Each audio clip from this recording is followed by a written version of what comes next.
Hello, my name is Jimbo Ivey, and on behalf of the City of Corvallis Parks and Recreation Department, I'd like to welcome you to Majesticpiece Theatre. Over the last 3 weeks, we have heard the word unprecedented enough to last us for the rest of our lives. But the situation truly is. We have canceled dozens of performances, halted creative endeavors that had been in the works for well over a year, and generally slammed the brakes on all local performance art in our country in the name of saving lives. And the sacrifice is real, in terms of dollars, in terms of hours, and in terms of passions that have been put on hold. But we are theater folks, and as we say, the show must go on.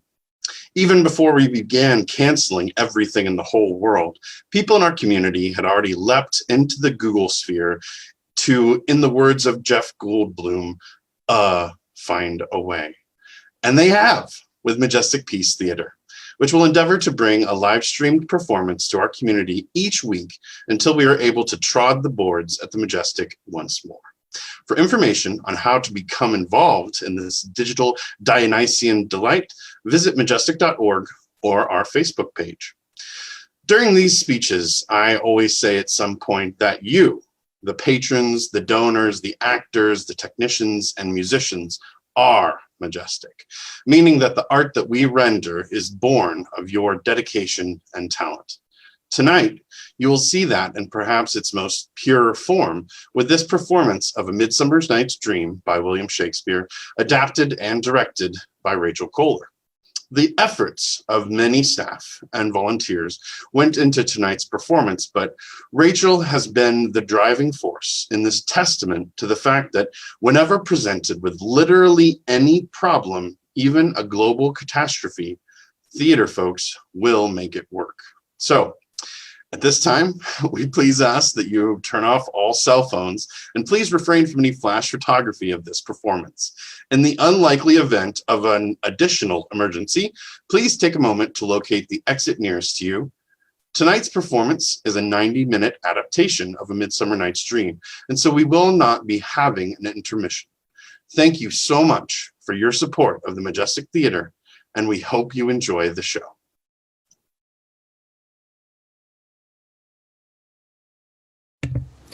Good evening, I'm Rachel Kohler, and tonight on Majesticpiece Theatre, we will be diving into a fascinating new performance of a beloved classic.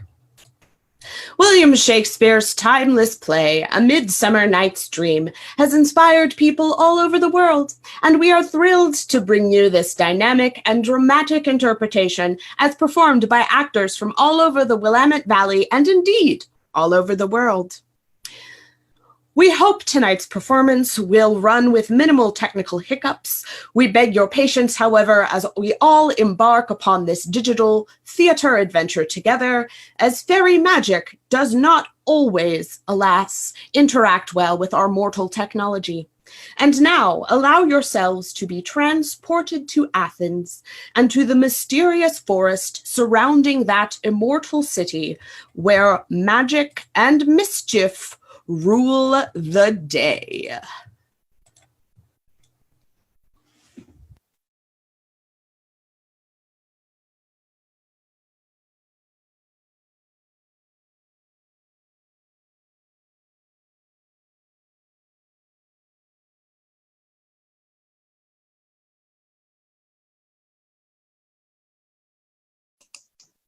Ah, Athens, the palace of Theseus, the Duke of Athens. Enter Theseus himself, arm in arm with his bride-to-be, Hippolyta, queen of the Amazons.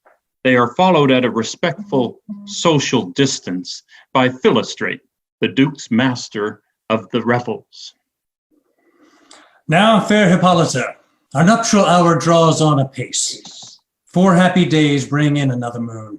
But oh, methinks how slow this old moon wanes.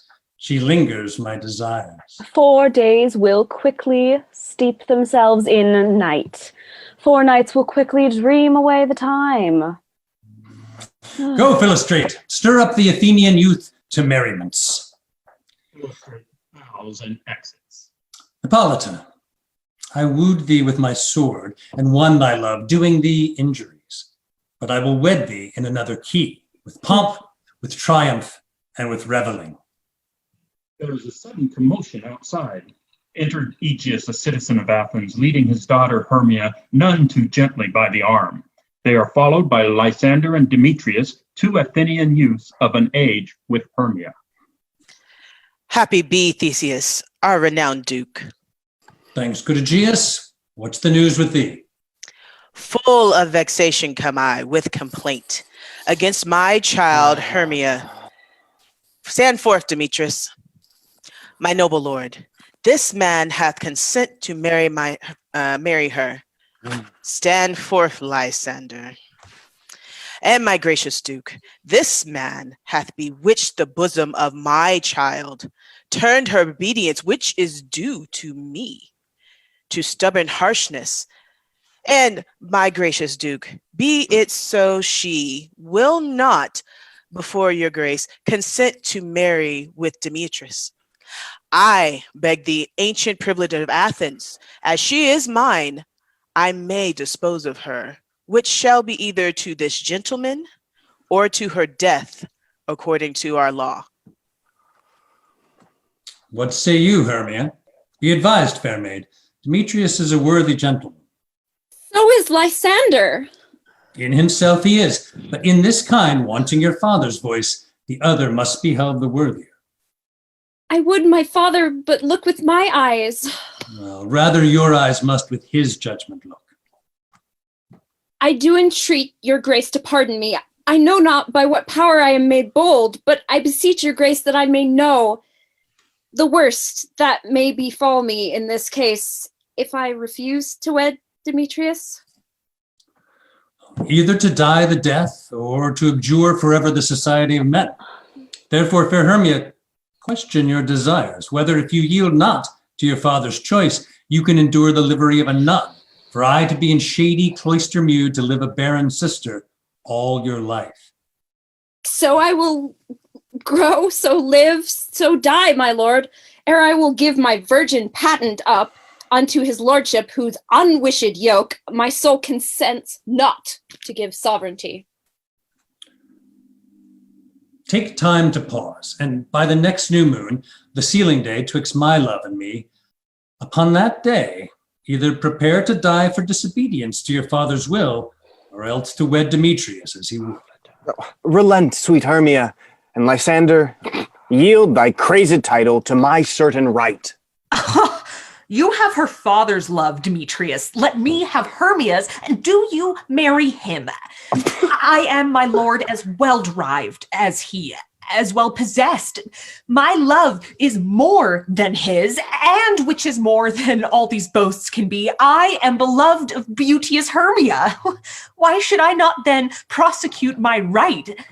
Demetrius, I'll avouch it to his head, made love to Nadar's daughter Helena and won her soul. And she, sweet lady, devoutly dotes in idolatry upon this spotted and inconstant man. I must confess that I have heard so much, with Demetrius thought to have spoke thereof. For you, fair Hermia, look you arm yourself to fit your fancies to your father's will, or else the law of Athens yields you up to death, or to a vow of singleness. Come, my Hippolyta, what cheer, my love? Theseus turns to offer Hippolyta his arm, but his betrothed brushes him away and exits. Demetrius and Aegeus, go along. I must employ you in some business. With duty and desire, we follow you. Aegeus and Demetrius bustle off after the Duke, although Demetrius's eyes follow Hermia as he leaves. She resolutely ignores him. Lysander and Hermia are left alone. Oh, how now, my love? Why is your cheek so pale? How chance the roses there do fade so fast? Belike for want of rain, which I could well beteem them from the tempest of my eyes. Oh, I me, for aught that I could ever read, could ever hear by tale or history, the course of true love never did run smooth. If then true lovers have e'er been crossed, it stands as an edict in destiny, then let us teach our trial patience. a good persuasion. Therefore, hear me, Hermia. I have a widow aunt, a dowager of great revenue, and she hath no child. From Athens is her house, remote 7 leagues, and she respects me as her only son. There, gentle Hermia, may I marry thee, and to that place the sharp Athenian law cannot pursue us. If thou lovest me then, steal forth thy father's house tomorrow night, and in the wood, a league without the town, where I did meet thee once with Helena to do observance to a morn of May, there shall I meet thee. My good Lysander, in that same place thou hast appointed me, tomorrow truly I will meet thee. Oh, keep promise, love. Look, here comes Helena. Enter Helena at speed. She stops short when she sees Hermia and Lysander and tries to sidle off unnoticed. She is not successful. Godspeed, fair Helena. Whither away? Call you me fair? That fair again unsay. Demetrius loves your fair. Oh, happy fair! Your eyes are lodestars, and your tongue's sweet air sickness is catching. Oh, were favor so, yours would I catch, fair Hermia, ere I go. Oh, teach me how you look, and with what art you sway the motion of Demetrius' heart. His folly, Helena, is no fault of mine. None but your beauty. Would that fault be mine? Take comfort. He no more shall see my face. Lysander and myself will fly this place. Helen, to you our minds will unfold. Tomorrow night, when Phoebe doth behold her silver visage in the watery glass, decking with liquid pearl the bladed grass, a time that lover's flights doth still conceal, through Athens' gates we have devised to steal. Oh. And thence from Athens turn away our eyes to seek new friends and stranger companies. Farewell, sweet playfellow, and pray thou for us, and good luck grant thee thy Demetrius. Keep word, Lysander. We must starve our sight from lovers' food till tomorrow deep midnight. I will, my Hermia. They kiss ostentatiously. Helena averts her eyes. Finally, Hermia disengages herself, blowing kisses over her shoulder at Lysander as she exits. Oh, Helena, adieu. As you on him, Demetrius dote on you. He hurries off in the opposite direction, leaving Helena alone. How happy some or others some can be. Through Athens I am thought as fair as she. But what of that? Demetrius thinks not so. He will not know what all but he do know. For ere Demetrius looked on Hermia's eyne, he hailed down oaths that he was only mine. And when this hail some heat from Hermia felt, so he dissolved, and showers of oaths did melt. I will go tell him of fair Hermia's flight. Then to the wood he will go tomorrow night, pursue her, and for this intelligence I have thanks. It is a dear expense.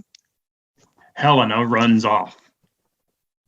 Meanwhile, on the other side of Athens, several community theater actors are meeting up at their friend Quince's house to discuss the play they are planning to present as part of the festivities for Duke Theseus' wedding.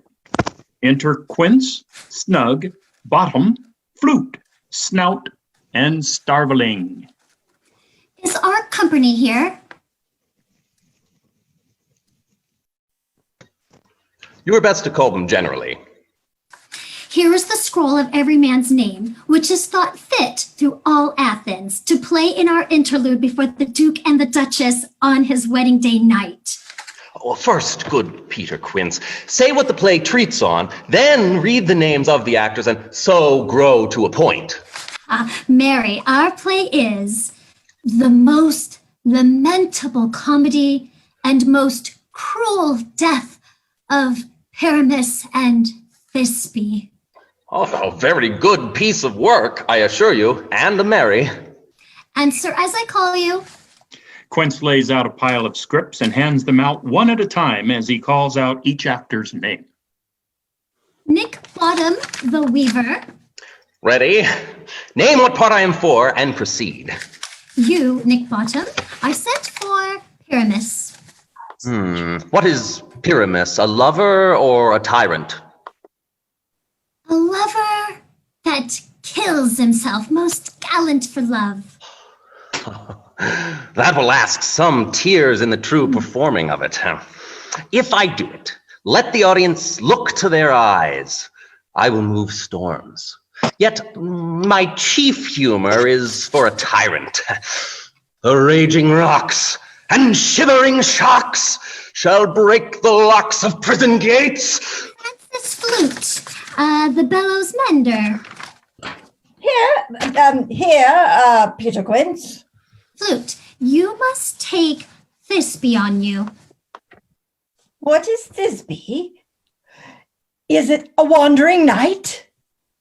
It is the lady that Pyramus must love. Nay, faith, let me not play a woman. I have a bid coming on. That's all one. You shall play it in a mask, and you may speak as small as you will. And I may hide my face. Let me play Thisbe too. I'll speak in a monstrous little voice. Thisbe, oh, Pyramus, lover dear, thy Thisbe dear and lady dear. No. You must play Pyramus, and Flute, you play Thisbe. Well, proceed. All right. Robin Starveling, the tailor. Here, Peter Quince. Robin Starveling, you must play Thisbe's mother. Tom Snout, the tinker. Oh, here, Peter Quince. You, Pyramus' father, myself, Thisbe's father. Snug, the joiner. You, the lion's part. And I hope here is a play fitted. Have you the lion's part written? Pray you, if it be me, give it me, for I am slow of study. You may do it extempore, for it is nothing but roaring. Let me play the lion too. I will roar, then I will do any man's heart good to hear me. I will roar, that I will make the Duke say, let him roar again, let him roar again. And you should do it terribly. You would fright the Duchess and the ladies, that they would shriek, and that we were enough to hang us all. That would hang us all. Every mother's son. Every mother's son. I will aggravate my voice so that I will roar you as gently as any suckling dove. I will roar you twere any nightingale. No, you can play no part but Pyramus, for Pyramus is a sweet-faced man, a most lovely gentleman-like man. Therefore, you must needs play Pyramus. Well, I will undertake it. Masters, here are your parts, and I am to entreat you, request you, and desire you to come them by tomorrow night and meet me in the Palace Wood, about a mile out of town, by moonlight. There we will rehearse. I pray you, fail me not. We will meet, and there we may rehearse most obscenely and courageously. Take pains, be perfect. Adieu. Each actor exits with their script and heads homeward to begin studying their lines. The wedding preparations proceed apace in Athens. Meanwhile, other things are brewing in the woods outside the city. In the deepest part of the forest, where the Athenians feared a venture, it is said the fairies dwell. You're small like this. Yeah. Okay. This is because of the... In a forest clearing kissed by moonlight, an airy spirit, a fairy servant of the fairy queen Titania, picks flowers to adorn the bower of her mistress. There is a rustle in the undergrowth. A horned head pops up from behind a bush. It is Puck, the right-hand hobgoblin of Oberon, the king of the fairies.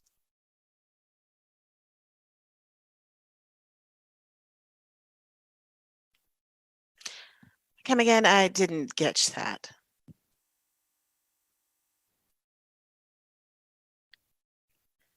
Oh, over hill, over dale, through brush, through briar, over park, over pale, through flood, through fire.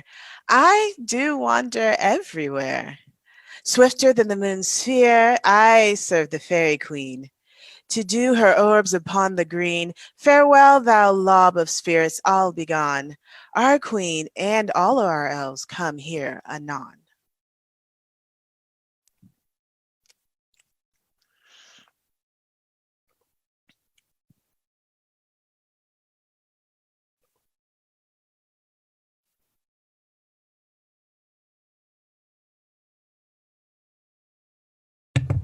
Alas, the fairy magic is making it so that Puck cannot be heard. We must quickly cast a spell so that Puck may be heard. Thank you, Mustard Seed. I don't know. Maybe I don't want to hear Puck. That's fair. Puck can be a little irritating. Quite. I mean, just look at those horns. Puck! Oh, your voice! We can neither see your voice nor hear your voice.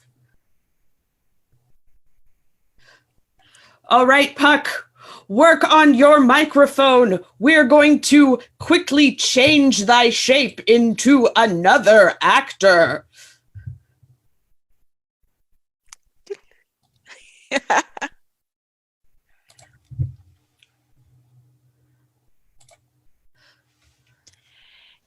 Either I mistake your shape and making quite, or else you're that shrewd and knavish sprite called Robin Goodfellow.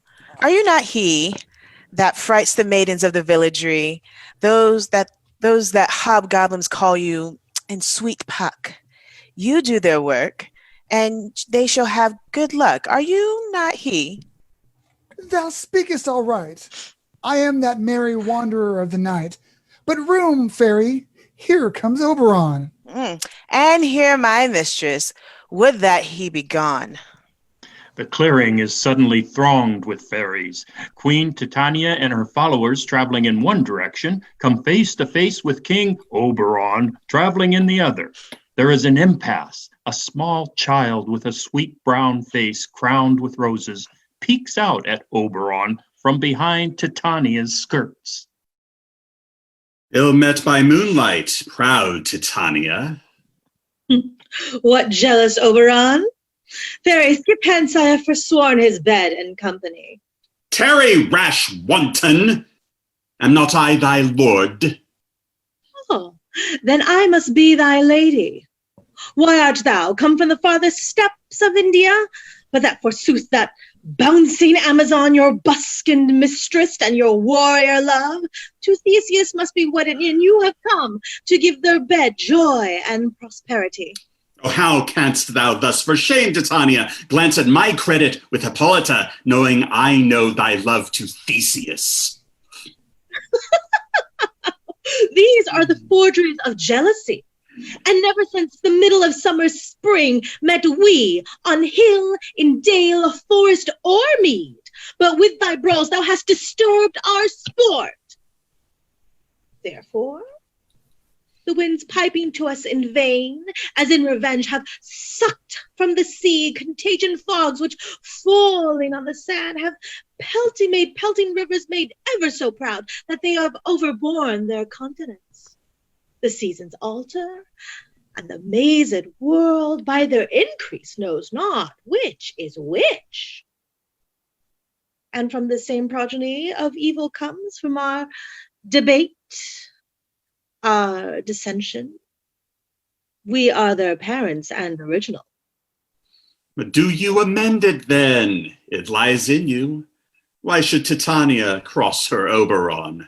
I do but beg a little changeling boy to be my henchman.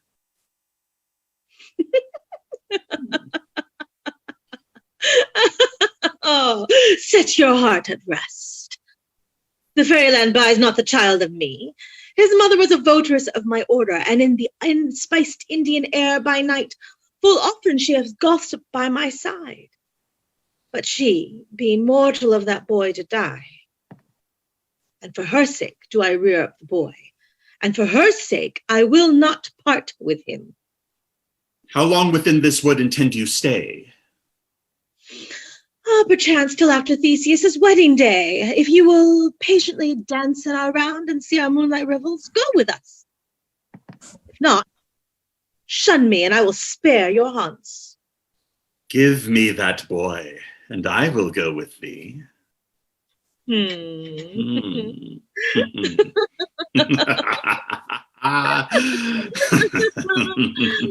Not for thy fairy kingdom. Fairies, away! We shall chide downright if I longer stay. Titania very pointedly takes the changeling child by the hand and leads him away, along with her train of servants. Oberon and Puck are left alone. Well, go thy way. Thou shalt not from this grove till I torment thee for this injury. My gentle Puck, come hither. Fetch me that flower, the herb I shewed thee once. The juice on it, on sleeping eyelids laid, will make or man or woman madly dote upon the next live creature that it sees. Fetch me this herb, and be thou here again, ere the Leviathan can swim a league. I'll put a girdle around about the earth in 40 minutes. Puck runs off at remarkable speed. Having once this juice, I'll watch Titania when she is asleep and drop the liquor of it in her eyes. The next thing then she waking looks upon, be it on lion, bear, or wolf, or bull, on meddling monkey, or on busy ape, and ere I take this charm from off her sight, as I can take it with another herb, I'll make her render up the child to me. But who comes here? I am invisible, and I will overhear the conference. Demetrius comes barreling through the undergrowth, followed with uncomfortable closeness by Helena. Oh, I love thee not. Oh, therefore pursue me not. Where is Lysander and fair Hermia? The one I'll slay. Oh, the other slayeth me. Thou toldest me they were stolen into this wood. Hence, get thee gone and follow me no more. Helena makes no indication that she intends to respect or even acknowledge the concept of personal space. No, do I entice you? Do I speak you fair? Or rather, do I not, in plainest truth, tell you I do not, no, I cannot love you? And even for that, I do love you more. Oh, tempt not too much the hatred of my spirit. Oh, for I am sick when I do look upon thee. Oh. And I am sick when I look not upon you. Oh, I'll run from thee and hide me in the brakes and leave thee to the mercy of the wild beasts. The wildest hath not such a heart as you. Oh, I will not stay thy questions. Let me go, or if thou follow me, do not believe, but I shall do thee mischief in the wood.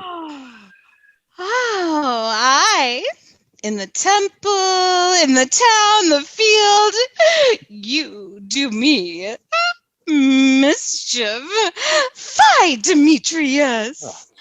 Demetrius makes a break for it. I'll follow thee and make a heaven of hell to die upon the hand I love so well. Helena crashes off deeper into the woods after Demetrius. Oberon comes forward from his hiding place. Fare thee well, nymph. Ere he do leave this grove, thou shalt fly him, and he shall seek thy love. Puck reappears at Oberon's side. Hast thou the flower there? Welcome, wanderer. Aye, there it is. I pray thee, give it me. Oh, I know a bank where the wild thyme blows, where oxlips and the nodding violet grows. There sleeps Titania sometime of the night, lulled in these flowers with dances and delight. And with the juice of this, I'll streak her eyes and make her full of hateful fantasies. Take thou some of it, and seek through this grove. A sweet Athenian lady is in love with a disdainful youth. Anoint his eyes, but do it when the next thing he espies may be the lady. Thou shalt know the man by the Athenian garments he hath on. And look thou, meet me ere the first cock crow. Fear not, my lord. Your servant shall do so. Oberon heads off in the same direction as Titania and her train of servants, while Puck follows the trail of bent vegetation that Demetrius and Helena have left in their wake.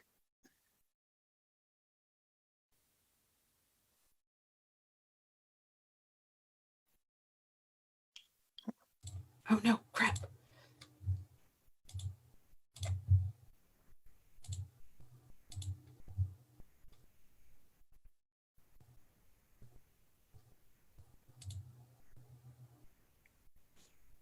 Come to your offices and let me rest. Hence away, now all is well. One aloof stands sentinel. All of the fairies scatter into the night, aside from the one assigned to guard her queen. She takes her job very seriously, scanning the woods for threats. She is uncertain of the protocol when the threat turns out to be King Oberon. He smiles at her, a smile that is mostly teeth, and she decides that the wisest course of action is to flee. She reaches down, takes the sleeping changeling child in her arms, and sprints off into the woods as fast as thought. Oberon approaches Titania's bower unchallenged and squeezes the flower on the queen's eyelids. What thou seest when thou dost wake, do it for thy true love take. Love and languish for his sake. In thy eye that shall appear when thou wakest, it is thy dear. Wake when some vile thing is near. His quest fulfilled, Oberon melts away into the woods. Enter Lysander with a very beleaguered Hermia trailing behind him. Lysander stops and looks this way and that, considering which direction they ought to go. Hermia lets out a frustrated groan and sits down on the ground right where she is. She clearly has no intention of moving another step. Oh, fair love, you faint with wandering in the wood. And to speak truth, I have forgot our way. We'll rest us, Hermia, if you think it good, and tarry for the comfort of the day. Bank will rest my head. One turf shall serve as a pillow for us both. You know, one heart, one bed, two bosoms, one troth. Lysander lies down quite near to Hermia and starts to scoot even closer, but in slow motion, hoping she doesn't notice. She notices. Nay, good Lysander, for my sake, my dear, lie further off yet. Do not lie so near. Oh, take the sense sweet of my innocence. But gentle friend, for love and courtesy, lie further off in human modesty. Lysander moves about 5 inches away from Hermia. She gives him a look. He scooches back about a foot. She shakes her head. Finally, he stands up, walks all the way across the clearing, and sits down. Such separation, as well may be said, becomes a virtuous bachelor and a maid. Oh, well, here's my bed. Sleep, give thee all his rest. With half that wish the wisher's eyes be pressed. Oh.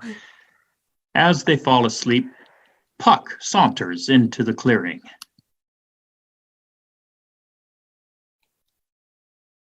Through the forest have I gone, but Athenian found I none. Night and silence. Who is here?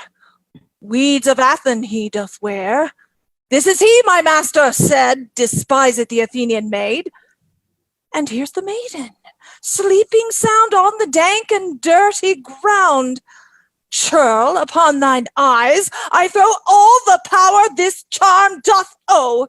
When thou wakest, let love forbid sleep his seat on thy eyelid. So wake when I am gone, for now I must to Oberon. Puck disappears into the forest just as Demetrius bursts into the clearing with Helena hot on his heels.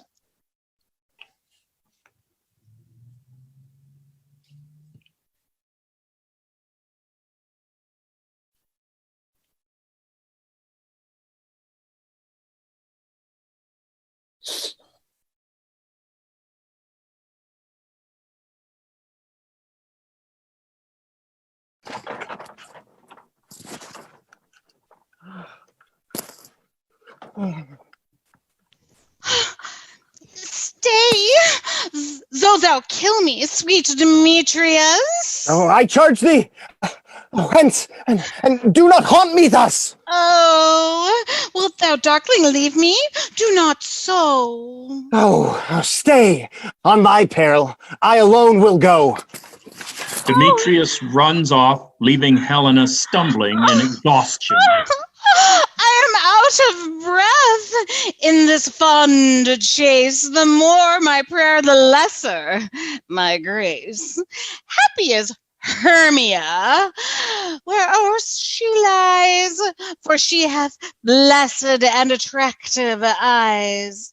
She trips over something on the ground in the darkness and recoils when she realizes that it's a person.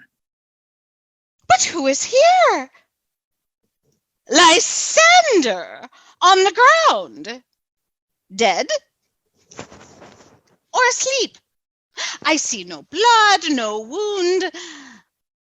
Lysander, if you live, good sir, awake. She shakes his shoulder. He is abruptly wide awake and leaps up, knocking Helena backwards onto the ground. He kneels before her. Oh, and run through fire I will for thy sweet sake. Transparent Helena, nature shows art that through thy bosom makes me see thy heart. Where is Demetrius? Oh, how fit a word is that vile name to perish on my sword. Oh, do not say so, Lysander. Say not so. What though he love your Hermia? Lord, what though? Yet Hermia still loves you. Then be content. Content with Hermia? Oh, I do repent the tedious minutes I with her have spent. Not Hermia, but Helena I love. Oh, who will not change a raven for a dove. Oh. Lysander leans towards Helena. He's going in for the kiss. She freezes in horror, a deer in headlights, then comes to her senses and scrambles backwards. Lysander overbalances and falls into the dirt. Wherefore was I keen to this keen mockery born? When at your hands did I reserve this scorn? Is't not enough, young man, that I did never know, nor never can, deserve a sweet look from Demetrius' eye, but you must flout my insufficiency. Oh, that a lady of one man refused should of another therefore be abused. Helena flounces off into the woods, following Demetrius' very obvious trail. Lysander looks after her longingly. Oh, she sees not Hermia. Hermia, sleep thou there, and never mayst thou come Lysander near. And all my powers address your love and might to honor Helen and to be her knight. Lysander leaps off after Helena. There is a brief silence in the clearing.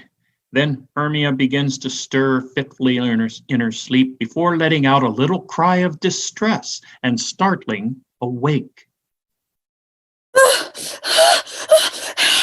me, Lysander, help me! Do thy best to pluck this crawling serpent from my breast! Me, for pity, what a dream was here! Lysander, look how I do quake with fear! Lysander, what? Remove it? Lysander, Lord, what out of hearing? Gone? No sound? No word? No? Then I will perceive you all not nigh. Either death or you I'll find immediately.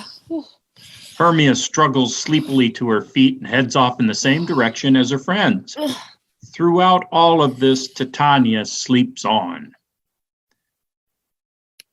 The woods lie quiet for the merest moment before yet more sounds of breaking brush herald the appearance of the Athenian Community Theatre troupe, meeting up to rehearse. Enter Quince, Snug, Bottom, Flute, Snout, and Starveling. They don't notice Queen Titania's bower. They gather together in the middle of the clearing. Are we all met? Yes, here's a marvelous, convenient place for our rehearsal. This green plot shall be our stage, this hawthorn brake our tiring house, and we will do it in action, as we will do it before the Duke. Peter Quince. What sayest thou, Bully Bottom? There are things in this comedy of Pyramus and Thisbe that will never please. First, Pyramus must draw a sword to kill himself, which the ladies cannot abide. How answer you that? I believe we must leave the killing out when all is done. Not a whit. I have a device to make all well. Write me a prologue, and let the prologue seem to say, we will do no harm with our swords, and that Pyramus is not killed indeed. And, for the more better assurance, tell them that I, Pyramus, am not Pyramus, but Bottom the Weaver. This will put them out of fear. Will not the ladies be afeard of the lion? I fear it, I promise you. Masters, you ought to consider with yourselves to bring in, God shield us, a lion among ladies is a most dreadful thing. Therefore, another prologue must tell he's not a lion. There indeed, let him name his name and tell them plainly he is Snug the Joiner. Well, it shall be so. But there is two hard things. That is, to bring the moonlight into the chamber for, Pyramus and Thisbe meet by moonlight. Doth the moon shine that night we play our play? A calendar, look in the almanac, find out moonshine, Yes, it doth shine that night, or else one must come in with a bunch of thorns and a lanthorn and say he comes to disfigure or to present the person of moonshine. Then there's this other thing. We must have a wall in the chamber, the great chamber, for Pyramus and Thisbe, says the story, did talk through the chink of a wall. You can never bring in a wall. What say you, Bottom? Some man or other must present wall, and let him have some plaster or some loam or some other rough cast about him to signify wall, and let him hold his fingers thus, and through that cranny shall Pyramus and Thisbe whisper. Yes, if that may be, then all is well. Come, sit down, every mother's son, and rehearse your parts. Pyramus, you begin, and when you have spoken your speech, enter into that break, and so everyone according to his cue.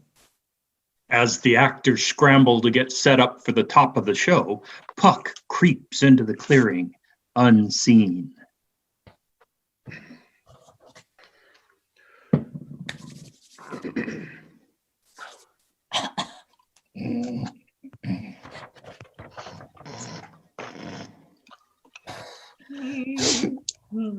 What hempen homespuns have we swaggering here, so near the cradle of the fairy queen?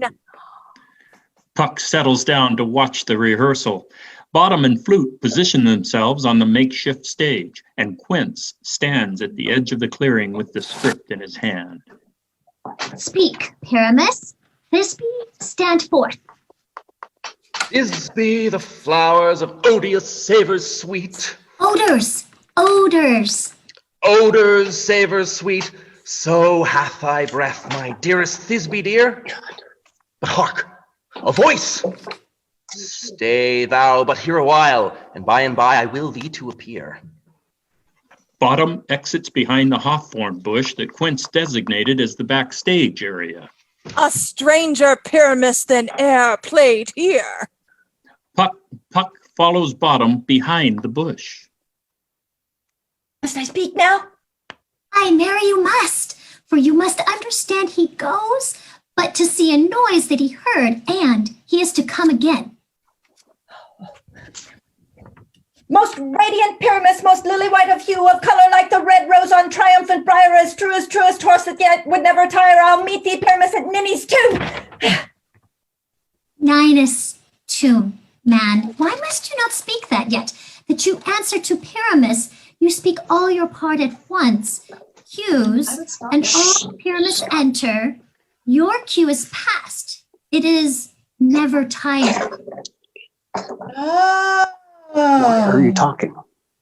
As true as truest horse that yet would never tire. Puck pops out of the hawthorn bush, almost rolling on the ground with laughter, as Bottom appears on the stage. His head has been transformed into the head of an ass, long ears and all. His friends stare in horror. Bottom does not appear to notice that anything is different and continues to play. If I were fair, Thisbe, I were only thine. Stress! Oh, strange! We are haunted!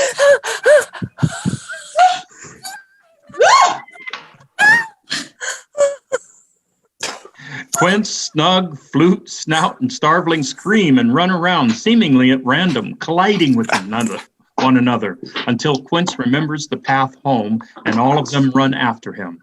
Their screams dwindle into the distance. Puck follows them with glee. I see their knavery. This is to make an ass of me, to frighten me. If they could. But I will not stir from this place. Do what they can.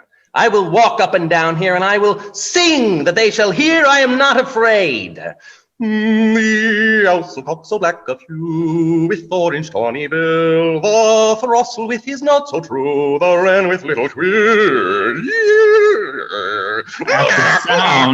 At the sound of what we will very generously call his song, Titania, still sleeping on her bower, stirs and wakes. She stretches luxuriously.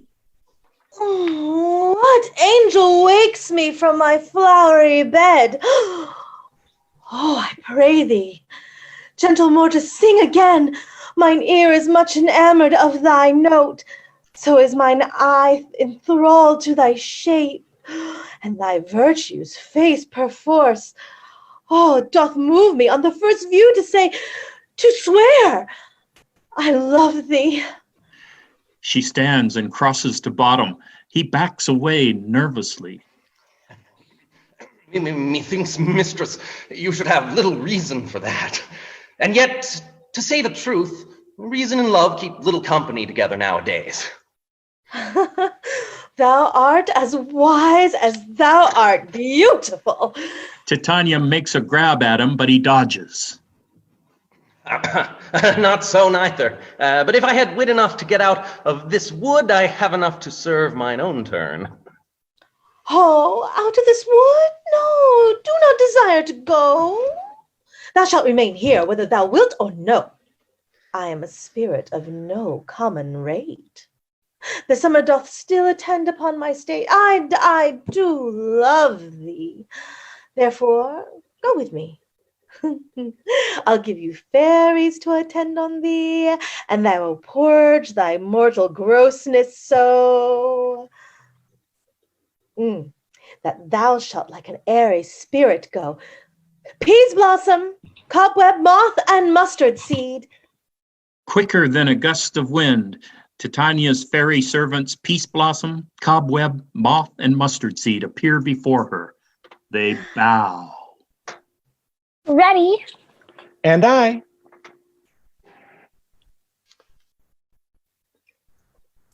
And I. Where shall we go? Be kind and courteous to this gentleman. Hop in his walks and gambol in his eyes. Nod to him, elves, and do him courtesies. Hail, mortal. Hail.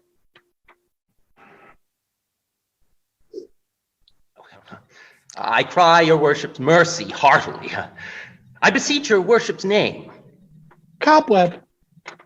Oh, I shall desire you of more acquaintance, good Master Cobweb. If I cut my finger, I shall make bold with you. Your name, honest gentleman? Peas Blossom? I pray you commend me to Mistress Squash, your mother, and to Master Peascod, your father. Your name, I beseech you, sir. Mustard Seed. Good master, Mustard Seed. I know your patience well. I promise you your kindred had made mine eyes water ere now. Come, wait upon him. Lead him to my bower. Bottom starts to offer another witticism, but Titania cuts him short with an imperious gesture. Tie up my love's tongue. Bring him silently. Bottom finds himself borne along by the fairies in Titania's wake without being able to utter a single word of protest.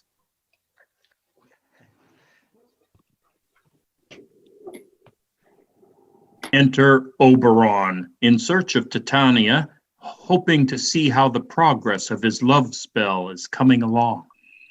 I wonder if Titania be awaked. Then what it was that next came in her eye, which she must dote on in extremity.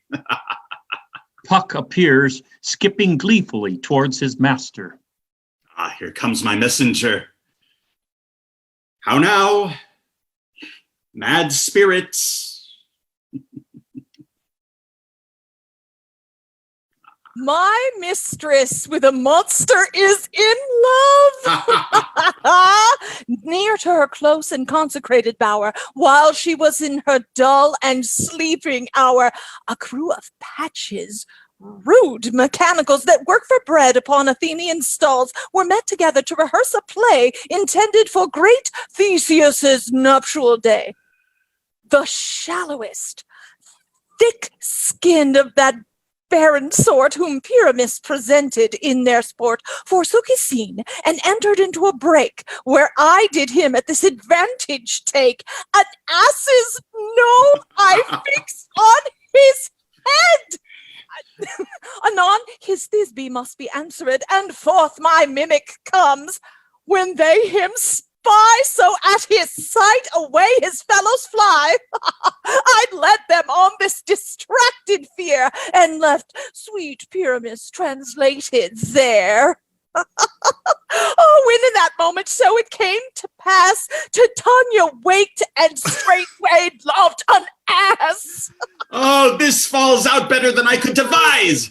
But hast thou yet latched the Athenians' eyes with the love juice I did bid thee do?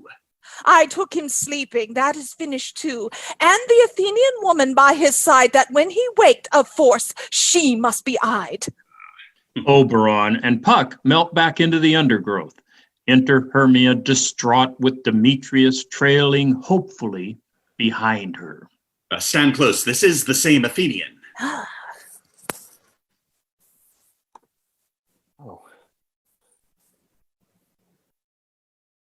This is the woman, but not this the man. Why rebuke you him that loves you so? Lay breath so bitter on your bitter foe. If thou hast slain Lysander in his sleep, being o'er shoes and blood and plunge in the deep, kill me too! It cannot be but thou hast murdered him. So should a murder look, so dead, so grim. No, so should the murdered look, and so should I, pierced through the heart with your stern cruelty. What's this to my Lysander? Where is he? Ah, good Demetrius, wilt thou give him me?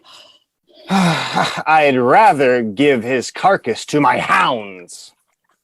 Out, dog, out, cur! Thou drivest me past the bounds of maiden's patience. Hast thou slain him then? Henceforth never be numbered among men. Oh, you spend your passion on a misprized mood. I'm not guilty of Lysander's blood, nor is he dead, for aught that I can tell. I pray thee, tell me then that he is well. And if I could, what should I get therefore? A privilege never to see me more. Hermia stomps off into the woods. Demetrius sits down disconsolately. There is no following her in this fierce vein.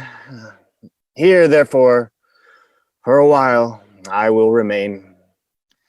He yawns, lies back against the bank upon which he sits, and falls asleep at once.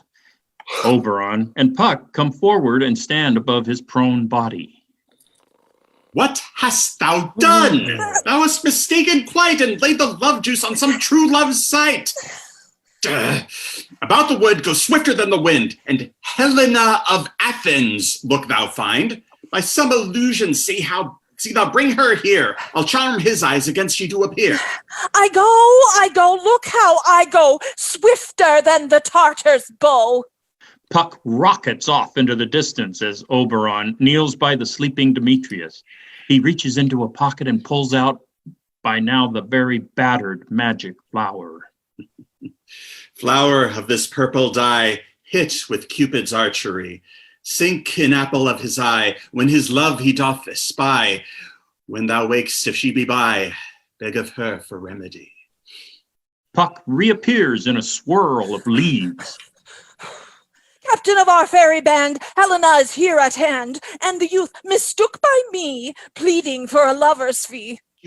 Shall we their fond pageant see? Lord, what fools these mortals be. Lysander and Helena are clearly audible from some distance away, their squabbling echoing through the trees. Stand aside, the noise they make will cause Demetrius to awake. Enter Helena with Lysander right behind her. He falls to his knees imploringly. Why should you think that I should woo in scorn? Scorn and derision never come in tears. Look, when I vow, I weep, and vows so born in their nativity all truth appears. You do advance your cunning more and more. These vows are Hermia's. Will you give her o'er? I had no judgment when to her I swore. Nor none in mind. Now give her o'er. Demetrius loves her, and he loves not you. As Oberon predicted, all of the yelling causes Demetrius to stir. He sits up, rubbing his eyes, and then he sees Helena. He scrambles to his knees and shuffles toward her, grabbing at her skirt. Now Helena is hemmed in by two kneeling, weeping men. Oh, Helena, goddess, nymph, perfect divine! To what, my love, shall I compare thine eyne? Crystal is muddy. Oh, how ripe in snow thy lips, those kissing cherries! How tempting grow, when thou holdest up thy hand. Oh, let me kiss this princess of pure white, the seal of bliss. He makes a grab at her hand, and for an instant, Helena is thrilled. She leans down towards Demetrius, and he starts to stand, expecting a kiss, but then she comes to her senses and jumps back. Demetrius face plants. Oh, spite! Oh, hell! I see you are all bent to sit against me for your merriment. Can you not hate me, as I know you do? But you must join in souls to mock me too.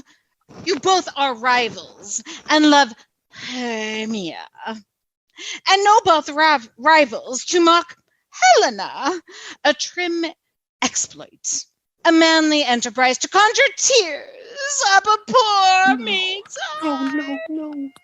Oh, you are unkind, Demetrius. Be not so, for you love Hermia. This you know I know.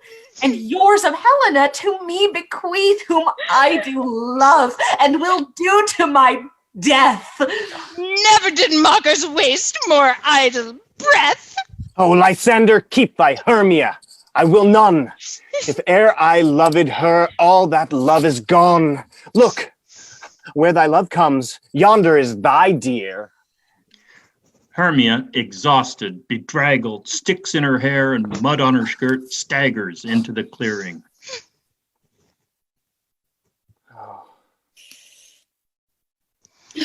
Thou art not by mine eye, Lysander, found mine ear, I thank it, brought me to thy sound. But why unkindly thus did you leave me so?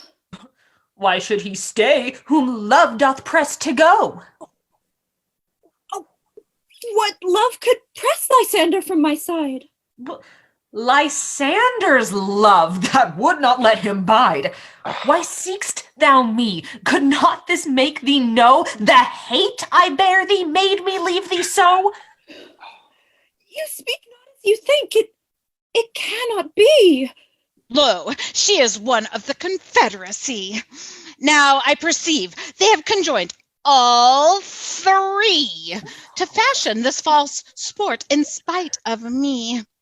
Injurious Hermia, most ungrateful maid, is all the counsel that we two have shared, the sisters' vows, the hours we have spent when we have chid the hasty-footed time for parting us. Oh, is all forgot?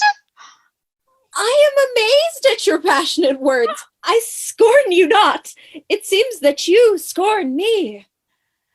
Have you not set Lysander as in scorn, to follow me and praise my eyes and face, and made your other love, Demetrius, who even now but did spurn me with his foot, to call me goddess, nymph, divine, and rare?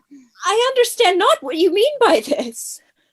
I do persevere, counterfeit sad looks, make mouths upon me when I turn my back, wink at each other, hold the sweet jest up, but fare ye well.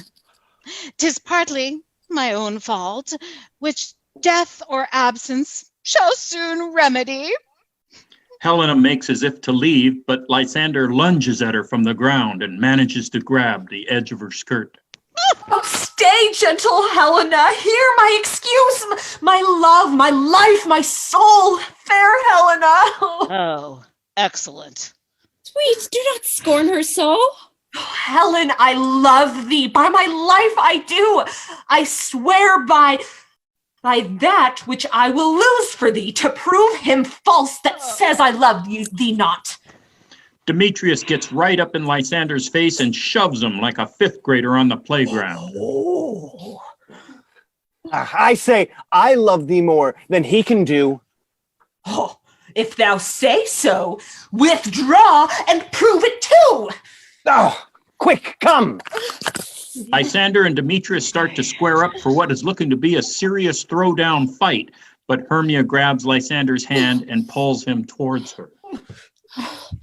Oh, Lysander, where to tends all this? Hang off, thou cat, thou bird, thou vile thing.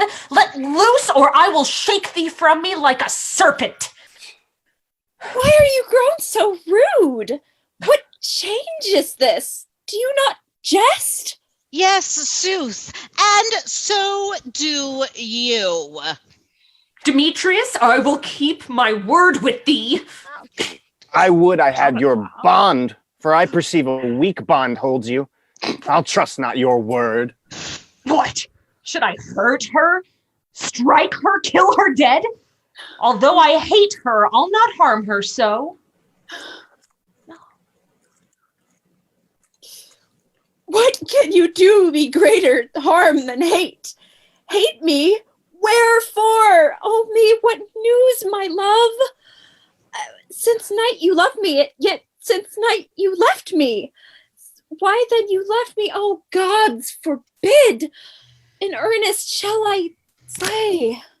I, by my life, and never did desire to see thee more.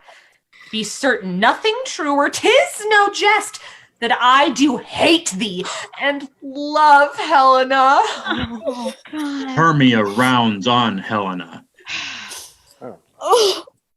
Oh me, you juggler, you canker blossom, you thief! What, have you come by night and stolen my love's heart from him? Fine, I faith. Have you no modesty, no maiden shame, no touch of bashfulness? What, will you tear impatient answers from my gentle tongue? Fie, you counterfeit, you puppet, you! Puppet? Why so? Aye, that way goes the game.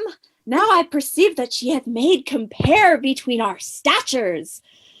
She has urged her height, and with her personage, her tall personage. Her height, forsooth, she has prevailed with him. How low am I, thou painted maypole? Speak! How low am I? I am not yet so low, but that my nails can reach unto thine eyes! Helena lets out a squeak of alarm and runs to hide behind the men. I pray you, though you mock me, gentlemen, let her not strike me. You perhaps may think because she is something lower than myself that I can match her.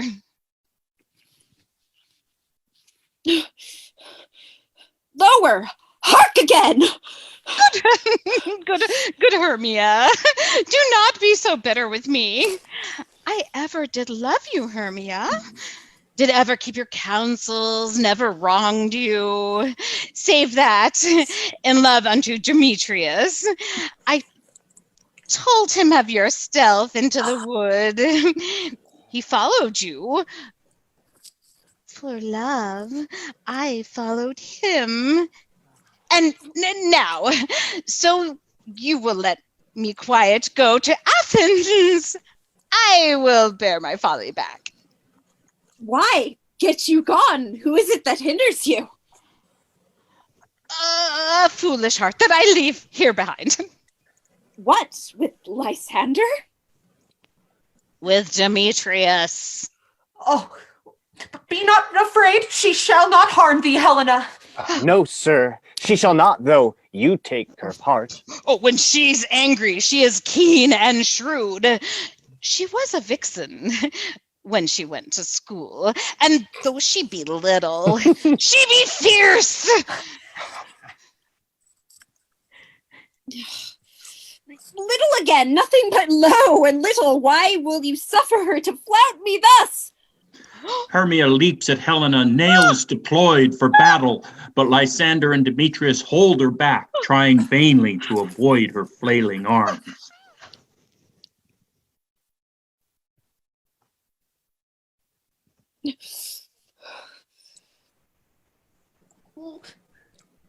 Demetrius and Lysander manage to push Hermia back, and then they both turn to Helena, making as if to comfort her.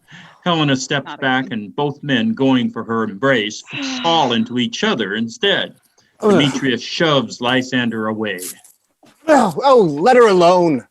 Speak not to Helena. Oh, not follow if thou darest, to try whose right of thine or mine is most in Helena. Oh, follow nay. I'll go with thee, cheek by jowl. Still shoving at each other, Lysander and Demetrius disappear into the woods. Helena and Hermia stare after them for a moment, and then Hermia turns to Helena and advances on her threateningly. You, mistress, all this coil is long of you. Nay, go not back. I will not trust you, nor longer stay in your cursed company. Your hands than mine are quicker for a fray. My legs are longer, though, to run away. Helena leaps over a bush and flees into the woods.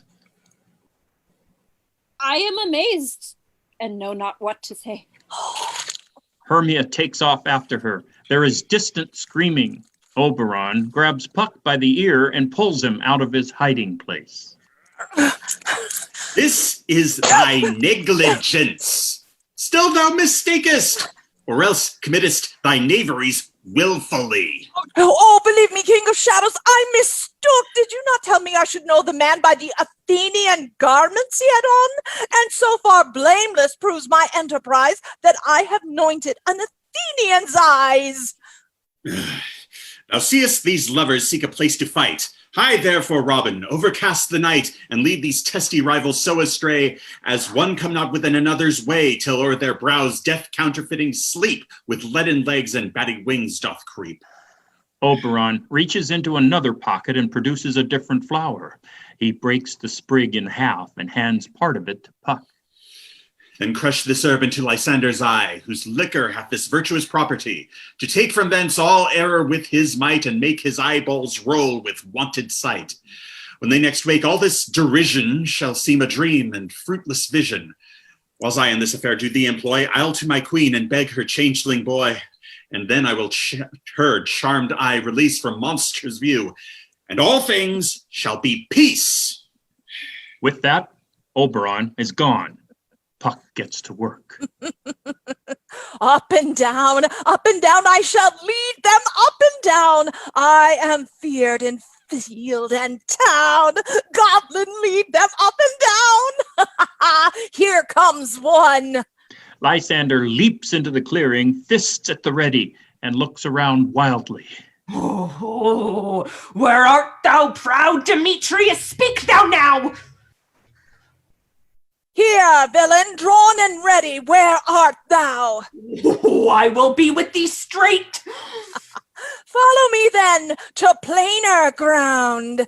Lysander runs in the direction from which he thinks he hears Demetrius. Demetrius, however, races into the clearing from another part of the forest entirely.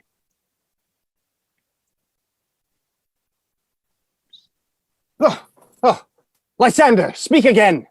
Thou'rt run away, thou coward. Art thou fled? Oh, speak! In some bush? Where dost thou hide thy head? Thou, coward, art thou bragging to the stars, telling the bushes that thou look'st for wars? Oh, yea. Art thou there? Follow my voice. We'll try no manhood here. Demetrius galumps off into the trees. Lysander staggers back into the clearing. He is disoriented and utterly lost. He goes before me and still dares me on, but when I come where he calls, then he is gone. Oh, then fallen am I in a dark, uneven way, and here will rest me. He sits down heavily. Come, thou gentle day. For it but once thou show me thy gray light, I'll find Demetrius and revenge this spite. He flops over and falls asleep. Demetrius crawls out of the brush, Puck skipping around him, invisible. Ho, ho, ho, coward! Why comest thou not? Nay then, thou mockest me. Thou shalt buy this dear, if ever I thy face by daylight see. Now, go thy way. Oh, faintness constraineth me to measure out my length of this cold bed. By day's approach, look to be visited. He lets his arms collapse and sleeps where he landed, arms akimbo. Helena limps into view. Oh, weary night!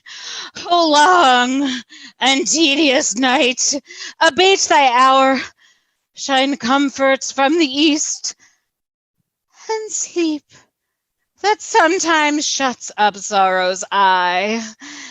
Steal me away from mine own company. She too lies down and sleeps, coincidentally ending up very close to Demetrius. Yet but three. Come one more, two of both kinds make up four. Here she comes, cursed and sad. Cupid is a knavish lad, thus to make poor females mad. Finally, poor Hermia drags herself into the clearing. She seems to have lost a shoe. Never so weary, never so in woe, bedabbled with the dew, and torn with briars. I can no further crawl, no further go. My legs can keep no pace with my desires. Here will I rest me till the break of day. Heavens shield Lysander if they mean a fray. She curls up on the ground near Lysander. On the ground, sleep sound. I'll apply to your eye, gentle lover, remedy. Puck looms over Lysander and squeezes a drop of nectar from the magic herb in each of his eyes. He sneezes, but does not wake. When thou wakest, thou takest true delight in the sight of thy former lady's eye. Jack shall have Jill. Naught shall go ill. The man shall have his mare again, and all shall be well. Puck disappears into the trees. The lovers lie on the cold earth, sleeping soundly. Into the clearing wafts Titania, bottom clomping along next to her. They are attended by peas blossom, cobweb, moth, and mustard seed. Behind, Oberon lurks unseen, spying upon his unfortunate queen. The fairies do not seem to notice the mortals sleeping on the ground, or if they do not care. Come, sit thee down upon this flowery bed while I thy angry cheeks do coy, and stick musk roses in thy sleek smooth head, and kiss thy fair large ears, my gentle joy.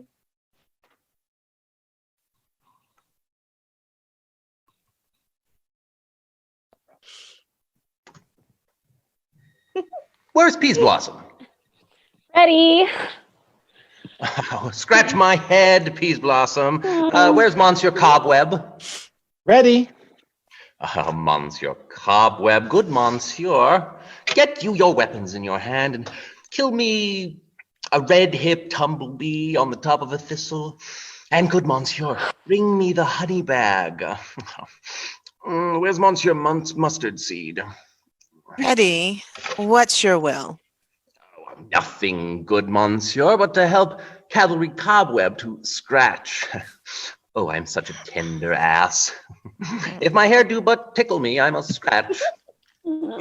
Oh, what will thou hear? Some music, my sweet love?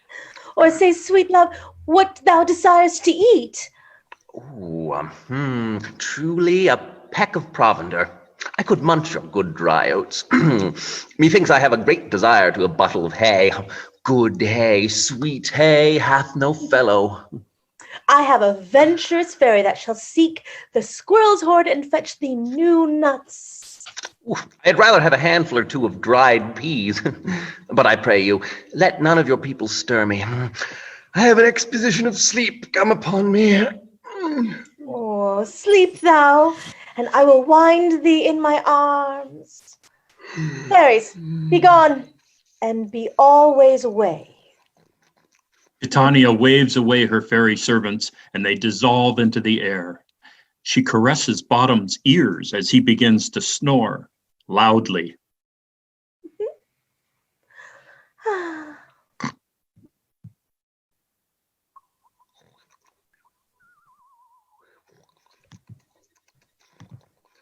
Oh, how I do love thee, how I dote on thee.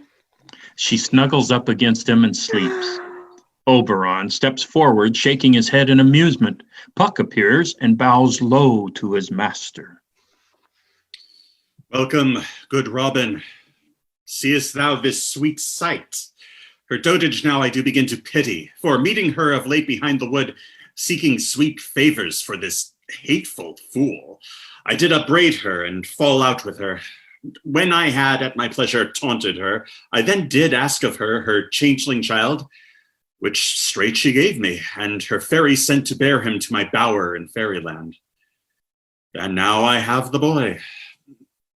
I will undo this hateful imperfection of her eyes. And gentle Puck, take this transformed scalp from off the head of this Athenian swain, that he awaking when the other do, may all to Athens back again repair and think no more of this night's accidents, but as the fierce vexation of a dream. But first, I will release the fairy queen. He takes the remainder of the antidote from his pocket and squeezes the last of the nectar into Titania's eyes. Be as thou wast wont to be. See as thou wast wont to see. Dian's bud or Cupid's flower hath such force and blessed power. Now, my Titania, wake you, my sweet queen. Titania stirs and wakes. She sees Oberon before she catches sight of her bedfellow Bottom. Oh, my Oberon! What visions I have seen. Methought I was enamored of an ass.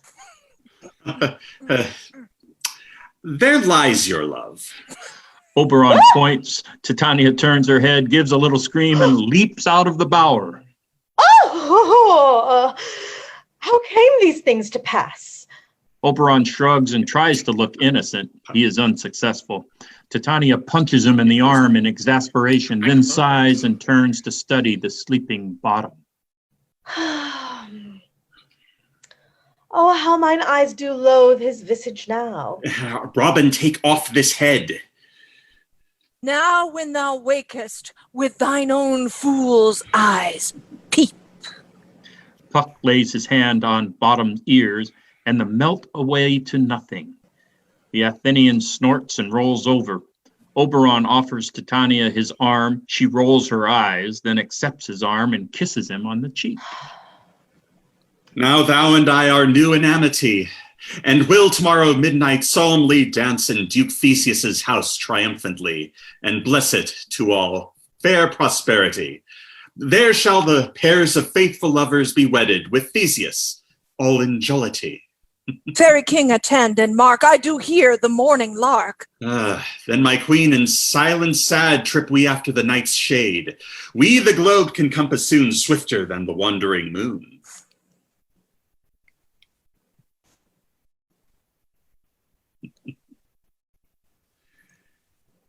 And in our flights,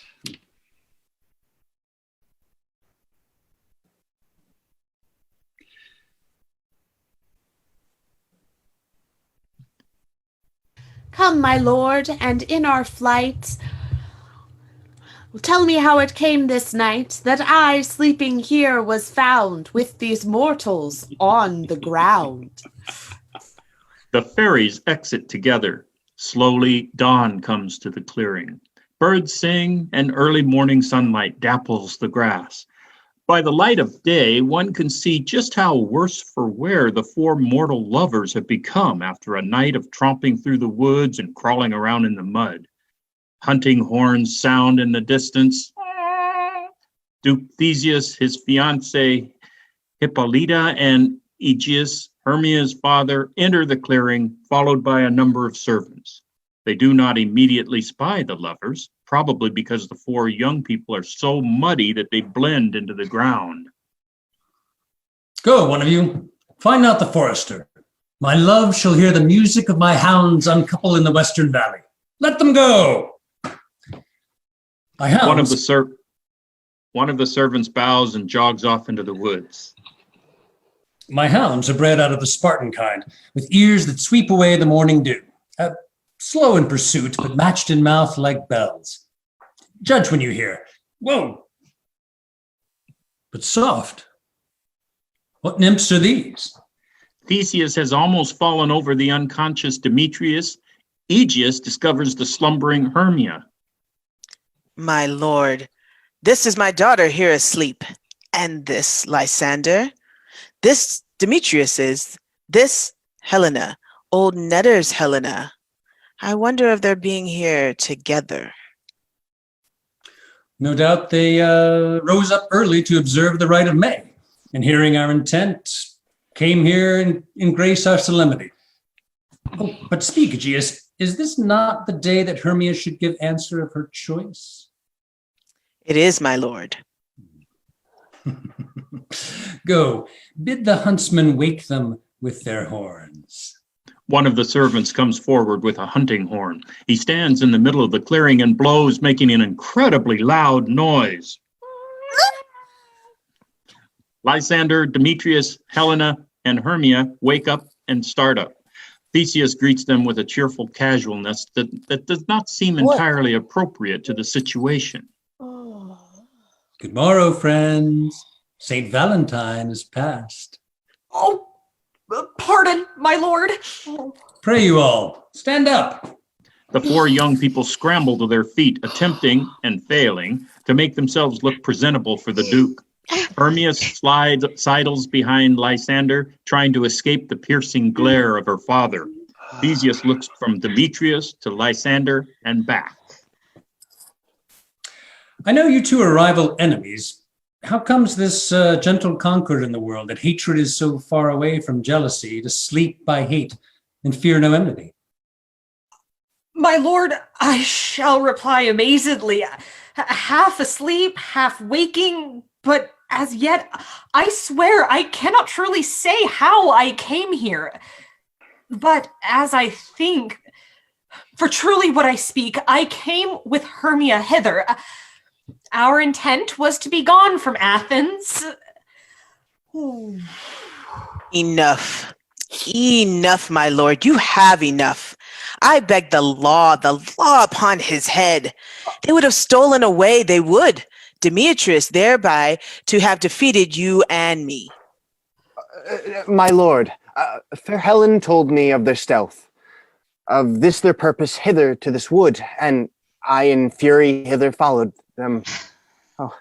Fair Helena in fancy following me. But my good lord, I wot not by what power, but by some power it is. My love to Hermia, melted as the snow, seems to me now as the remembrance of an idol god. And in the faith, the virtue of my heart is only Helena. To her, my lord, was I betrothed ere I saw Hermia.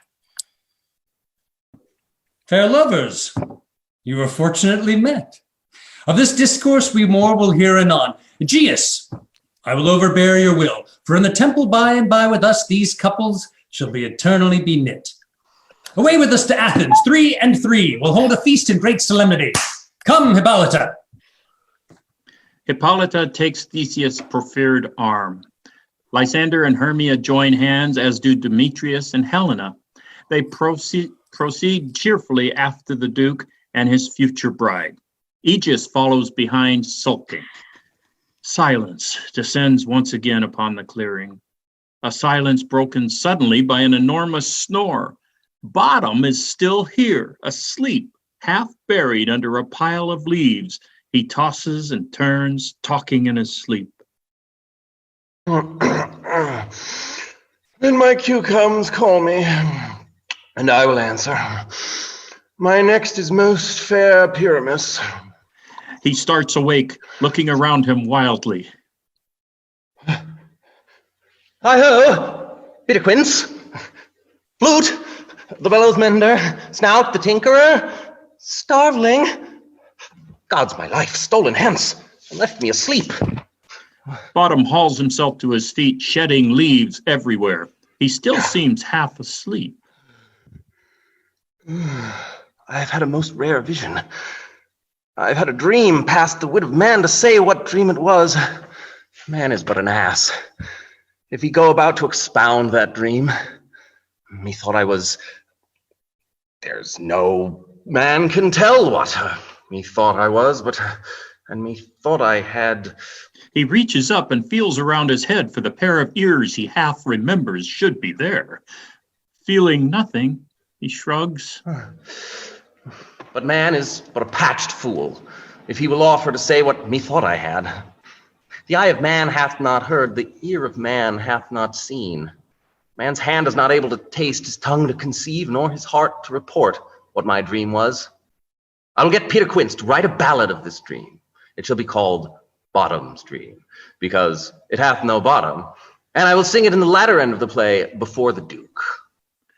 Pleased with his plan, Bottom strikes out into the woods, heading back to Athens to find his friends. At that moment, those very friends are in Athens at Quince's house, moping about.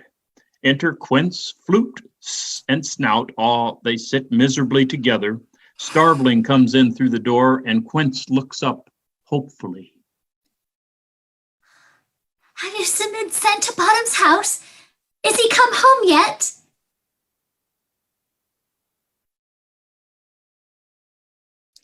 He is transported. Oh, if he come not, then the play is marred. It goes not forward, does it? It's not possible. You have not a man in all Athens able to discharge Pyramus, but he...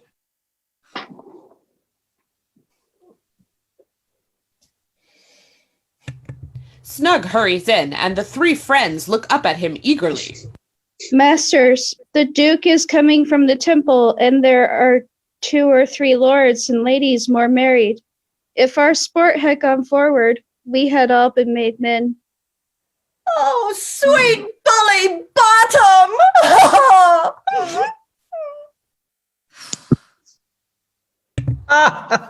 Where are these lads? Where are these hearts? Oh, most courageous day. Oh, most happy hour. Everyone piles on for a group hug. There is much rejoicing. Finally, Bottom disentangles himself. Masters, I am to discourse wonders. But ask me what? Ask me not what, for if I tell you I am no true Athenian, all I will tell you is that the Duke hath dined. Get your apparel together, meet presently at the palace. Every man look o'er his part, for the short and the long is, our play is preferred. In any case, let Thisbe have clean linen, and let not him that plays the lion pare his nails, for they shall hang out for the lion's claws.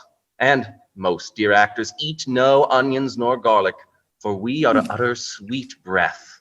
And I do not doubt but to hear them say, it is a sweet comedy. No more words. Away, go, away.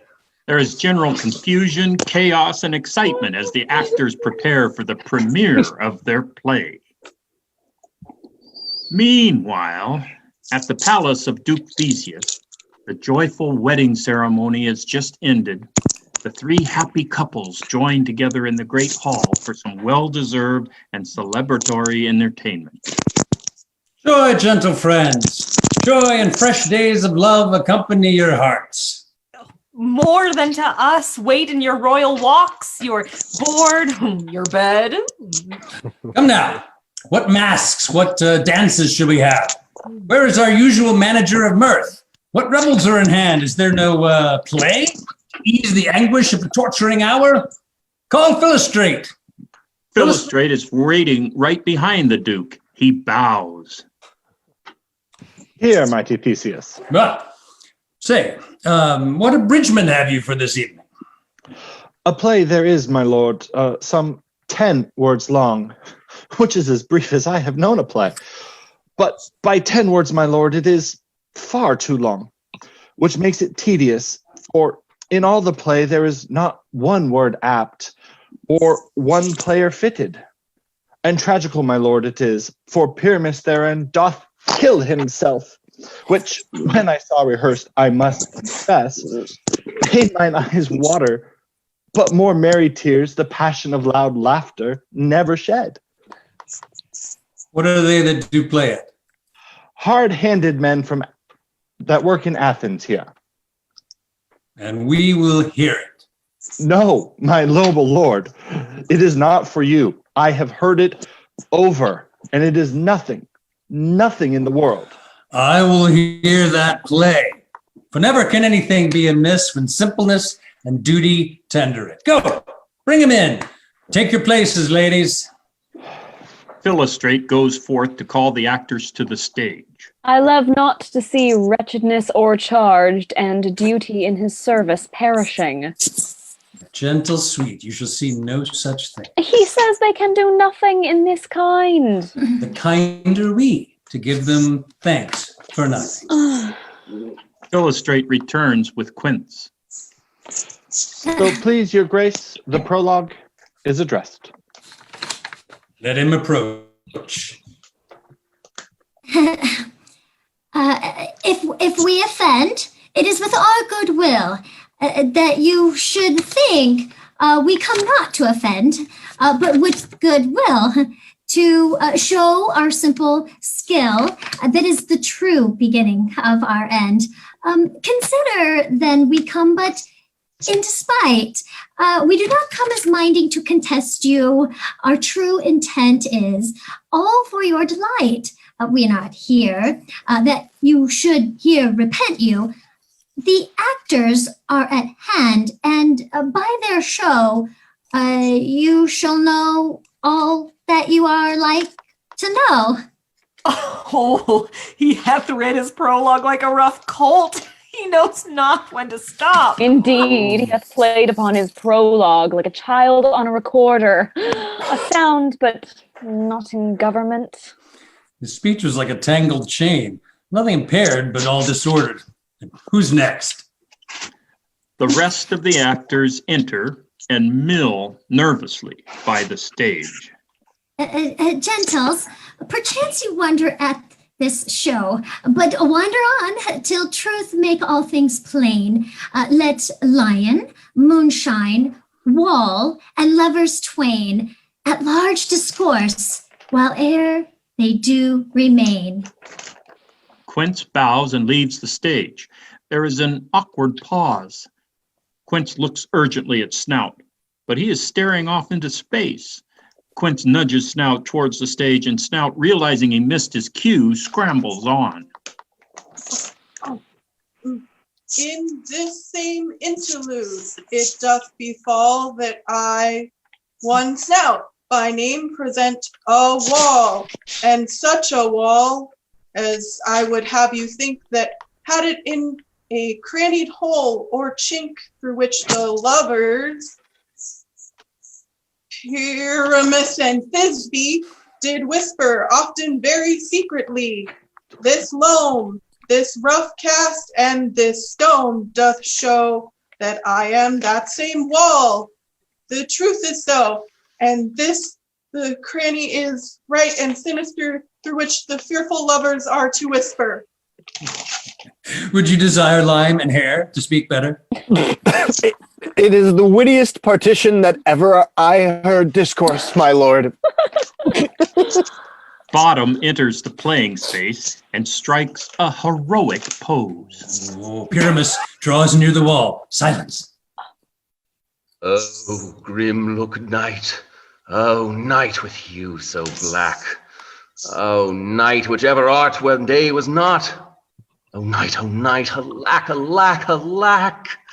I fear my Thisbe's promise is forgot.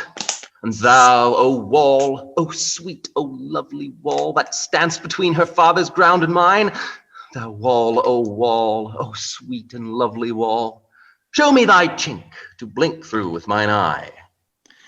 Snout is staring off into space again. Bottom clears his throat.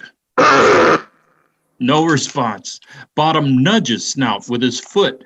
Snout jumps and looks at Bottom in a panic. Bottom grabs his hand and twists Snout's fingers into a circle.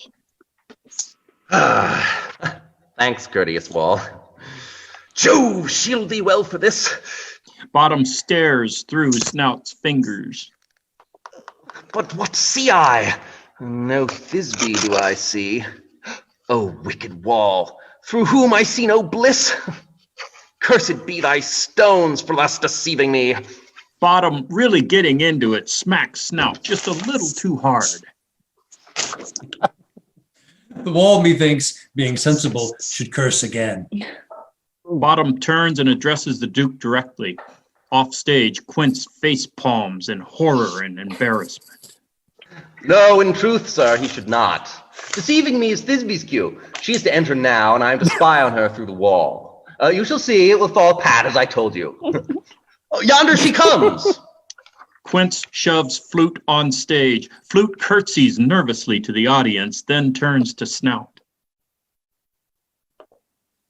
O wall, full often hast thou heard my moans for parting my fair Pyramus and me. My cherry lips have often kissed thy stones.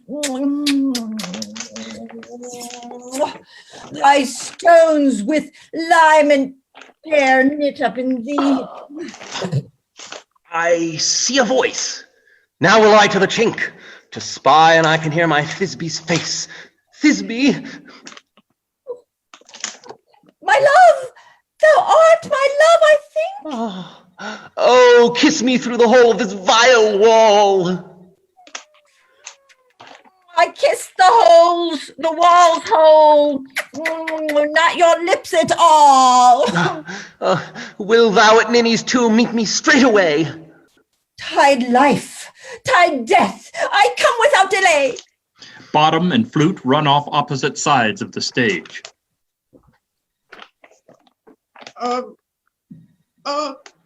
Thus have I, wall, my part discharged, so Being done, the swalloway doth go. Snout flees the stage. Quince high-fives him when he's exited. This is the silliest stuff that ever I heard. The best in this kind are but shadows, and the worst are no worse, if imagination amend them. It must be your imagination then, and not theirs. Oh, wait. Here come two noble beasts in, a man and a lion? Enter Snug as the lion and Starveling as Moonshine. Starveling holds a lantern, a stuffed dog, and a branch with leaves on it that he may or may not have torn off a bush in the palace gardens on the way in. He's having a lot of trouble juggling all three things.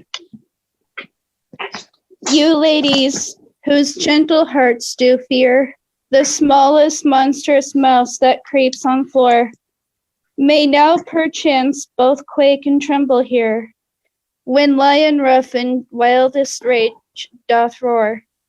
Then know that I, one Snug the joiner, am a lion fell, nor else no lion stand.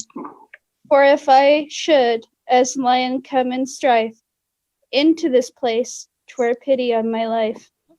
A very gentle beast, of a good conscience. Oh, the very best at a beast, my lord, that ever I saw. Let us listen to the moon.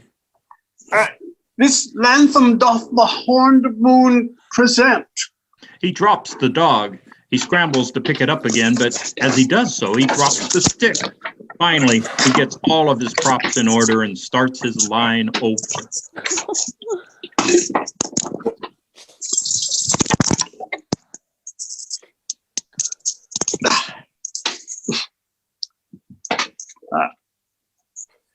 All that I have to say is to tell you that the lantham is the moon.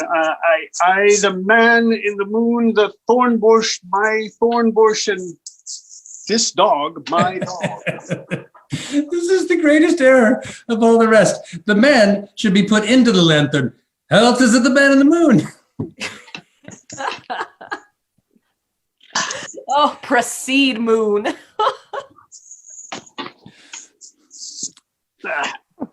All that, well, I think you know that the lantham is my moon. I, the man in the moon, the thorn bush, my thorn bush, and the dog, my dog. Why, all these should be in the lanthorn, for all these are in the moon. Starveling opens his mouth to contradict, but drops the stick again. But silence! Here comes Thisbe. Enter Flute, skipping. This is old Ninny's tomb. Where is my love? Roar. Flute screams and runs off. Quince stage whispers, "The mantle!" Flute runs back on, drops his shawl, screams again, and runs back off stage. Well roared, lion. Well run, Thisbe. Well shown, moon. Snug puts the mantle in his mouth, shakes it around a bit, and then drops it and exits.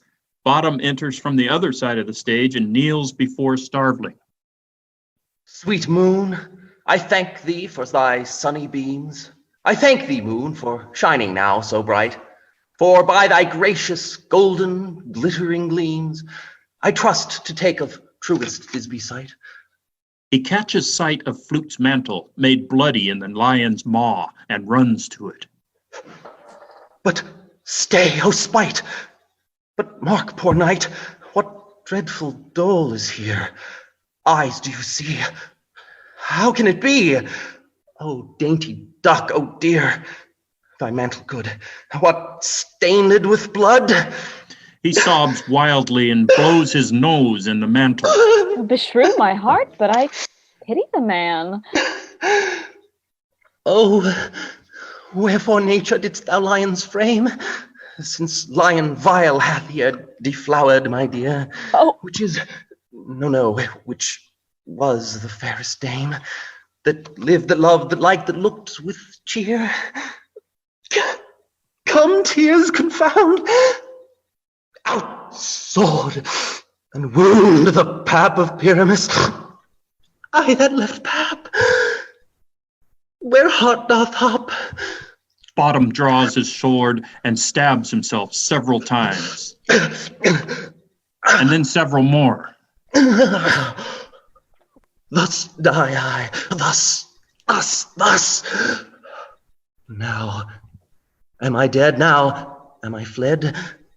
My soul is in the sky. Tongue, lose thy light. Moon, take thy flight. Starveling exits but drops the dog and has to go back for it. Now die.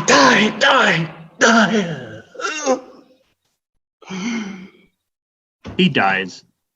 How chance moonshine is gone before Thisbe comes back and finds her lover. She'll find him by starlight. Here she comes, and her passion ends the play. Flute skips back on. He catches sight of the dead Bottom, kneels beside him, and gives him a good shake. Asleep, my love. What? Dead, my love? My dove? Oh, Pyramus, arise! He grabs Bottom's arm and tries to haul him to his feet, but Bottom stays resolutely limp. So Flute ends up dragging him a few feet across the stage instead. He throws down the lifeless arm with a sob. Oh. Speak. Quite dumb, dead, a tomb must cover thy sweet eyes. Lovers make moan, tongue not a word. Come, trusty sword, come, blade my breast imbue. Flute grabs Bottom's sword and stabs himself once in the heart, once in the throat, and then hits himself in the head with the sword for good measure. Oh, in farewell, friends, thus Thisbe ends. Adieu.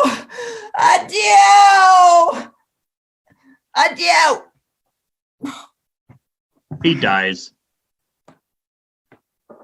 Moonshine and Lion are left to bury the dead. Aye, and Wall too. Oh no, assure you, the wall is down that parted their fathers. Will it please you to see the epilogue or to hear a burgomass dance between two of our company? No epilogue, I pray you, for your play needs no excuse. Never excuse, for when the players are all dead, there needs none to be blamed. The actors bow, and their audience applauds them. Theseus nods at Philostrate, who hands Quince a purse that clinks heavily with gold. The actors go in for a big group hug, and full of happy clamoring leave the palace. The clock in the hall strikes midnight. The iron tongue of midnight hath told 12. Lovers, to bed. 'Tis almost fairy time. With much gaiety, the three new-wed couples troop off to bed. Philostrate snuffs out the candles. The hall falls dark. A sliver of moonlight creeps in through the casement and pools on the floor. A shadow detaches itself from the wall and shows itself to be Puck. If we shadows have offended, think but this, and all is mended, that you have but slumbered here while these visions did appear, and this weak and idle theme no more yielding, but a dream. Gentles, do not reprehend. If you pardon, we will mend, and as I am an honest Puck, if we have unearned luck, now to scape the serpent's tongue, we will make amends ere long, else the Puck a liar call. So good night unto you all. Give me your hands if we be friends, and Robin shall restore amends. Thank you very much for attending our first ever remote virtual community theater production of Majesticpiece Theatre presents A Midsummer Night's Dream. I'm going to bring all of the actors back on so that they can take some bows. And since we don't really have a program, since this is digital, I'm going to read off their names so that you can all virtually applaud them. As Duke Theseus, we had the amazing Patrick Chappell. I'm possibly going to mispronounce y'all's names, and I'm sorry. As Aegeus, we have the fabulous Brandy Douglas. As Lysander, the wonderful Phoebe Thompson. As Demetrius, the always amusing Nikolai King. Oh man, your last name, Nicholas. As Philostrate, we had the sober Andrew Freeborg. As Quince, the bubbly and affable Jeanette Miller Mickenham. As Snug, the sweet and lovely Kelly Macaulay. As Bottom, the ever large and jocular Matthew Huffman. As Flute, the hilariously overacted Joanna Spencer. As Snout, who wins the award for Best Wall and Costume made last week, Brianna Manassa. As Starveling, who had the Best Dog, Cliff Feldman. As Hippolyta, the beautiful and sophisticated Sullivan McIntosh. As Hermia, the sweet and lovely Ellie Smith. As Helena, the sassy Harriet Owen Nixon. As Oberon, the really rather startlingly evil-looking John Carone. As Titania, the lovely Elaine Fenwick, coming to us all the way from Shanghai. As Puck, the fabulous and mischievous Nancy Homan. As the Fairy, who is also called Mustard Seed. We also had Brandy Douglas. Oh, I'm getting down to the bottom of the cast list where I have the doubling. And finally, as our narrator, we had John Myers, and his lovely voice managed to be in our ears all night. Thank you, John. And then the person I really want to acknowledge, our emergency backup actor hero, Jeremiah Allen, who graciously agreed to sit on the stream and jump in if anything went wrong, and something went wrong. So he briefly got to be Puck, and I am glad of that. Thank you all so much for coming, and we appreciate your virtual patronage. We had a blast. We hope you did as well. Everyone, have a great night. Thank you to Rachel as well. Yes. You're welcome. Thank you, Madam Voice. Thank you. Bye, everybody. Thank you, Rachel. Thank you, Rachel. Bye. Thanks for coming. Thank you. You guys are awesome. Love you all. Bye, all.